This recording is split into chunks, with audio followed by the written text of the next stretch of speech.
Chicago 1893. The White City dazzles with electric lights, the first Ferris wheel, and hot dogs that may or may not be FDA approved. Millions of visitors pour into the World's Fair to marvel at progress. But just a few blocks away, a young doctor is building something much darker. Tonight we're checking into the Murder Castle, a hotel where the exits don't always work.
Unless you took a particular interest in serial slayings and mass murders, you're probably not familiar with the man known as H. Holmes. It's not a distant relative of a fictional detective, nor is it the full name of a cerebral professional wrestler. That's a different Triple H. H. Holmes was charming, handsome, and about as trustworthy as a spam email from a prince promising you Bitcoin. He is in fact recognized as America's first serial killer, a man with a hotel designed murder. A hotel said to have been constructed with trapdoors, secret passageways, moving walls to create a deathly labyrinth, minus David Bowie in very tight pants. The infamous Murder Castle is said to have claimed over 200 victims. So why is it that you've probably never heard of such a prolific killer? Because the truth is even stranger than the legend. Chicago is famous for its sports, the Bulls, the Bears, the Cubs, the Blackhawks, the punk. But in the summer of 1893 it hosted the World's Fair, celebrating the 400th anniversary of Christopher Columbus's arrival in the New World. It was nicknamed the White City for the general colour of its architecture and white stonework throughout the city. The World's Fair of 1893 was a marvel of innovation, presenting the first all-electric kitchen, including an automatic dishwasher, travelators now seen at most airports, and most famously its centerpiece was the world's first Ferris wheel. The 1890s were the original get-rich-quick era. Railroads, oil tycoons, snake oil salesmen, everyone was hustling. The Chicago World's Fair became the glittering heart of this Gilded Age dream. For 6 months the city transformed into a showcase of creativity. Picture Coachella, but instead of flower crowns you've got bowler hats, and instead of Beyonce, the headliner was electricity. Literally, people lost their minds over light bulbs.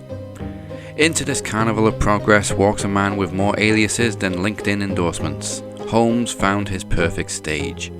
At his core, H. Holmes was a master con man, and this was the world he thrived in.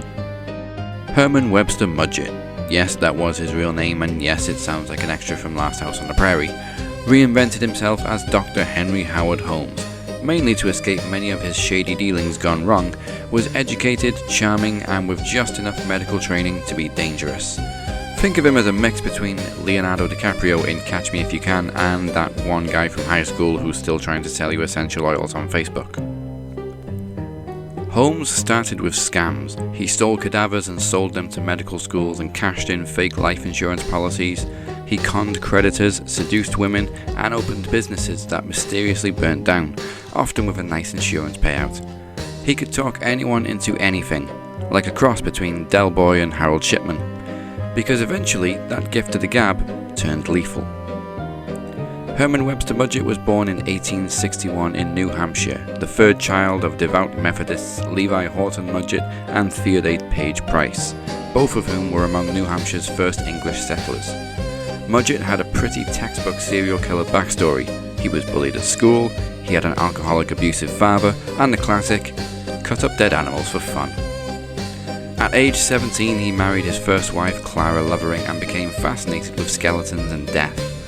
Mudgett enrolled in the University of Vermont in 1879 before transferring to the Department of Medicine and Surgery at the University of Michigan in 1882.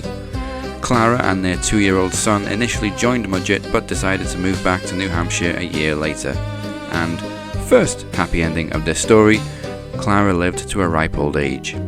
Despite not being much of a student, Herman Mudgett managed to earn a degree and committed the first of his many crimes, grave robbing. In the 1800s, doctors and professors saw bodies the same way people looked at those bottles of Prime that one crazy year. Grave robbing was a very common crime in Michigan, all in the name of medical science.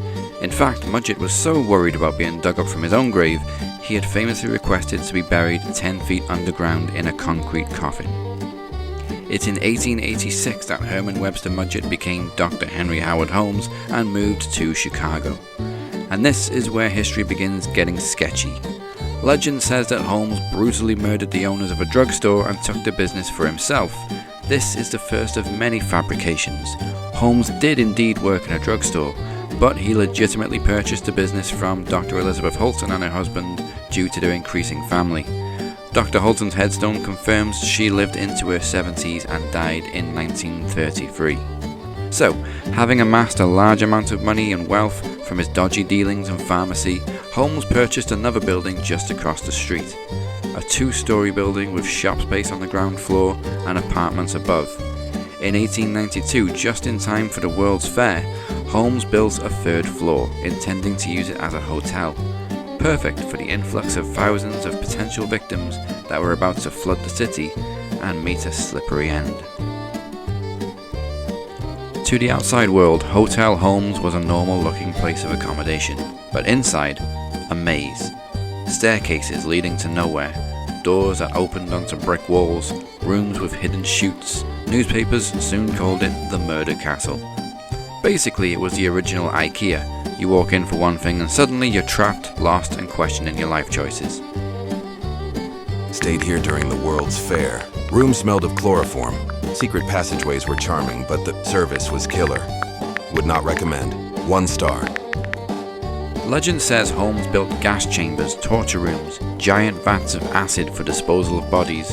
It sounds like a horror movie, but was Holmes really the Jigsaw of the 1890s? In reality, the building was strange, yes, but much of the gruesome detail came from sensationalist reporters. Journalism with misinformation designed to sell more copies. What a concept. Basically, the 1890s press invented clickbait, just swap hashtags for headlines. The Murder Castle, as we picture it, a literal funhouse of death, was largely a product of the press. Which doesn't make Holmes innocent, it just makes the legend bigger than the man. Holmes is guilty of multiple murders, just not in the style of Art the Clown. Holmes confessed to 27 killings, but only 9 were actually confirmed. Far fewer than the 200 murders that newspapers were screaming about, but still horrific. So before we get into the quadruple murder that finally brought Holmes down, let's begin with the earlier murders that are pretty much confirmed. The ones responsible for the legend attached to his name, the Vault Murders. His first victim, believed to be his mistress, was 31-year-old Julia Connor, the wife of a doctor and also an employee of Holmes at the pharmacy. Upon learning of this infidelity, Dr. Connor left town, leaving behind his unfaithful wife and their 5-year-old daughter Pearl. Shortly after, Julia disappeared. After several stories, Holmes eventually confessed that Julia was with child and that just couldn't happen. So the good doctor decided to carry out an abortion on his own medical table. There was just one problem. Holmes had no bloody idea what he was doing. Abortions were not only illegal at the time, but also carried an extremely high mortality rate, even with the most experienced doctors, never mind in the hands of Dr. Frank Abagnale. The most common belief is that Julia died from a botched operation, and it's believed that unfortunately Holmes also dispatched of another loose end, Pearl. Holmes claimed to have poisoned the child, and although Julia's remains were never found, a child's skeleton was found in his cellar following his eventual downfall. There is also a dispute that both Julia and Pearl may have actually been the first victims of Holmes's vault. Holmes's castle had a sealed, airtight vault, a chamber soundproofed with iron and asbestos, and here's the most Holmes detail of all. He didn't even pay for it. He ordered the vault on credit, then stalled the suppliers when they tried to collect. By the time they came to repossess it, Holmes was more than happy to comply. There was just one catch. Holmes had literally built a room around the vault.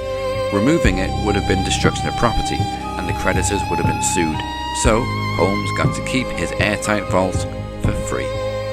So, although the moving walls, secret passages and torture chambers were mostly the fever dreams of newspapers, one part of Holmes's legend was very real. He really did have a giant airtight metal box in his office, which, let's be honest, is not the kind of home feature you show off on a Rightmove listing. 2 bedrooms, 1 bath, and oh yes, a murder vault. Perfect for entertaining. Holmes's next victim was not a business dealer or a wayward traveller, it was another mistress. Emmeline Cigrand was 23 and began working for Holmes in 1892. It's reported that Holmes wanted to keep her close due to her connection to a doctor who claimed to be able to cure alcoholism with a vaccine. Don't tell the Facebook sleuths. Holmes allegedly promised Emmeline marriage, but according to his own confession, Emmeline was set on leaving him for another man. But as she called on him on the morning of her wedding, Holmes claimed to have offered her a second option. Write a letter to her would-be husband explaining a change of heart, and Holmes would whisk her away to another city. Emmeline was said to be very warm to the idea. There was just one problem. She was locked in the vault at the time and either ran out of air or was gassed by jets installed in the vault. Emmeline's body was never found, but eyewitness accounts claim that Holmes was seen struggling to move a large, heavy trunk around the time of her disappearance, with some reporting to have seen a woman's hair sticking out of the lid. There is also another theory that she had suffocated inside the trunk rather than the vault. Either way, Emmeline became one of the castle's earliest and most haunting mysteries, a woman swallowed by Holmes's lies, and quite possibly by his vault. Less than a year after Emmeline's disappearance, Holmes made a trademark move. Real estate planning, only instead of writing a will, he just killed the heirs. Minnie Williams wasn't just another young woman swept up by Holmes's charm, she was an heiress. Orphaned as a child, she'd inherited valuable real estate in Fort Worth, Texas. By the time she crossed paths with Holmes in the early 1890s, she had something he wanted: land. Land he could mortgage, sell, or swindle, the currency Holmes valued more than anything else. Holmes courted her, of course. He was a master at making women feel chosen, special, indispensable. Soon, Minnie moved to Chicago and was living under Holmes's roof, and not long after that, she made the fateful decision to sign over her property deeds to him. Whether she thought it was love or just trusted him as a business partner is impossible to know, but Holmes, he was already calculating. Then came Nanny, Minnie's younger sister. She traveled to Chicago in the summer of 1893, right in the middle of the World's Fair. Nanny wasn't so easily fooled. Reports suggest that she distrusted Holmes almost immediately. She didn't swoon, she didn't buy into the act, she asked questions. And in Holmes's world, asking questions was dangerous. Before long, both sisters disappeared. No goodbyes, no bodies, no explanations. The most accepted theory is that Holmes led them into one of his airtight rooms and, just like Emmeline and possibly Julia and her daughter, pumped in gas until they suffocated. Silent, efficient, inescapable. Their property, the very thing that made Minnie a target, passed to Holmes. And the sisters, once real women with a future, became just another dark entry in his dark ledger. And if that feels transactional, that's because it was. For Holmes, the Williams sisters weren't simply people. They were assets to acquire, liabilities to erase. His greed and his cruelty worked hand in hand, and Minnie and Nanny paid the price. As shocking as the murders so far were, the undoing of H.H. Holmes came at a much higher price. Not just lonely women with property, but a business partner, a family man, and 3 trusting children. If the Williams sisters were Holmes playing at con and murder, the final case was Holmes going for the full performance. Deception, betrayal, and a finale so grotesque that even the newspapers, already in love with calling him the devil in the White City, struggled to keep up. Holmes' earlier crimes were a dress rehearsal. The Petezel murders were the swan song. Holmes was the kind of guy who would take out a life insurance policy on you, help you fill out the forms, and then kill you before the ink dried. 1894, Holmes was arrested in St. Louis, Missouri for purchasing a horse on credit, quickly mortgaging it, and trying to vanish without ever paying anything back. It was in his St. Louis jail cell that he met a train robber called Marion Hedgepeth, aka the Handsome Bandit. Together they concocted a plan for Holmes to fake an associate's death and cash in on the life insurance payout. That associate was Benjamin Petezel, Holmes' right-hand man, a carpenter by trade, a drifter by circumstance, and, crucially, a man who believed Holmes was his friend. Poor, desperate, and willing to play along, Petezel was convinced to assist Holmes in his plan. But with Holmes, the plan was always just the bait. Instead of staging a fake accident, Holmes rendered Petezel unconscious with chloroform. Then, with a kind of theatrical cruelty, he set the body on fire to make it look like a chemical explosion. A con on paper had become a murder in practice. Holmes collected the insurance payout and kept every cent, even the $500 he'd promised to pay to his former cellmate for the tip. But that wasn't the end. That was only Act 1. With Petezel gone, Holmes turned to his family. He persuaded Carrie, Benjamin's grieving widow, that he would use the money to take care of the children, Alice, Nellie, and Howard. He painted himself as a protector, as a benefactor. In reality, he was leading them toward the same fate as their father. If the Williams sisters were assets to liquidate, the Petezel children were liabilities to eliminate. Cold, pragmatic, and monstrous, Holmes didn't just burn bridges, he burned people. The so-called devil in the White City wasn't brought down by his infamous murder castle. He wasn't even caught because of the dozens of women who vanished around him. It was an insurance scam gone sideways. Holmes' own greed led to his downfall. He didn't just pocket the $10,000 payout from Petezel's life insurance, he tried to double-cross the insurance company as well. When examiners looked at Petezel's body, it didn't quite add up. The burns didn't match the supposed accident. The scene looked staged because it was.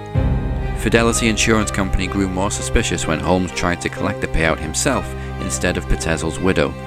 Already on the radar for his shady deals, unpaid debts, and lawsuits across Chicago, Holmes went on the run with the 3 Petezel children in tow, as Fidelity Mutual hired the Pinkerton National Detective Agency to investigate. Holmes' movements were erratic, but his paper trail wasn't.